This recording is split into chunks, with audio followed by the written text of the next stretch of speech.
While miniatures should be, and usually are, the stars of the show, I feel that it's the base they're standing on that can make or break the model. A base gives a miniature context and helps tell a story about that model. While bases are utilitarian by their nature, as these figures can seldom stand up on their own, they can elevate the best paint jobs or even make up for some less interesting ones. Another way to think of a base is as the frame around a piece of art. Look at this piece. The frame is simple, cheap, and doesn't add much to it. This piece, on the other hand, is nicely matted and in a decent quality frame. The mat gives the art room to breathe, and the frame gives it an understated border that separates it from the wall it's hanging on. Finally, this piece has a frame that plays into the themes of the piece, namely patriotism and Americana. It's not so loud that it detracts from the artwork, but it ties into the aesthetics of the piece. With all of these, as with the bases on miniatures, it's a matter of choosing the frame that suits the artwork. Let's look at these Valhallans. Their bases follow a pretty simple technique that I detailed in a past tutorial video, but they tell a story that reinforces the Winter War stylings of the army. The dark mud and bits of battlefield debris imply that this is a messy war zone, and the rocks and snow suggest they're fighting in the countryside of some snowy planet. I like this basing scheme in particular because it's both easy to apply and versatile, and I use it across a multitude of my armies. Here are some models with another strong sense of place. These are minis I painted up for the Lost Patrol board game, and as a result I went with a dense, green jungle theme for their bases. The gravel is painted in the same wet, dark brown earth color I use on the snow bases, but by using green tufts of grass and a bunch of little plant bits from the Catachan heavy weapons crew kits, I've been able to make these models look like they're stepping through the jungles of some lost world. The greens contrast nicely with the red armor of the Blood Angels, and the dark earth below helps frame the lighter BDUs the scouts are wearing.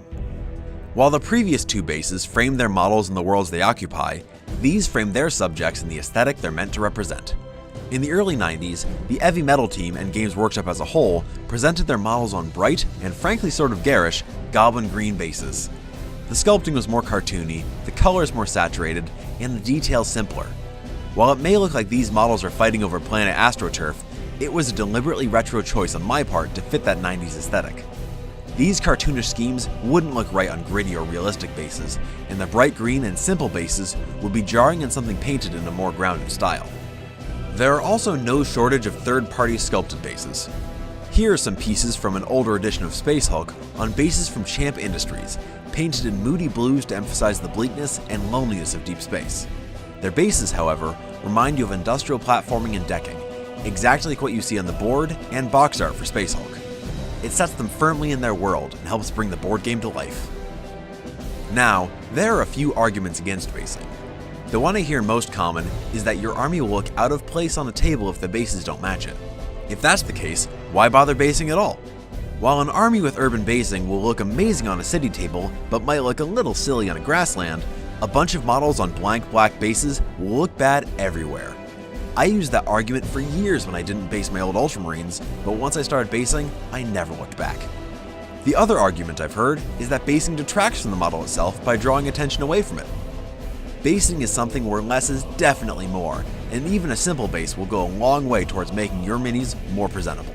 For the same reasons you wouldn't put a glittery 3-inch thick purple frame around a small and subtle art piece, you wouldn't put your 150th Orc Boy on a massive plinth that's bigger than the miniature itself. It's about presenting your model and giving a snapshot into the world it lives in. Whether it's the frozen tundras of Valhalla, the cobblestone ruins of a sacred temple, or the 18th hole in AstroTurf 9. Thanks for watching. I hope you liked my video about basing. It's a subject I don't think gets talked about a whole lot, and I wanted to offer my perspective on it. If you want to support me and my channel, you can subscribe or support me on Patreon, and if you want to see how I make my snow bases, you can check out my tutorial on those. Thanks again, and I'll see y'all next time.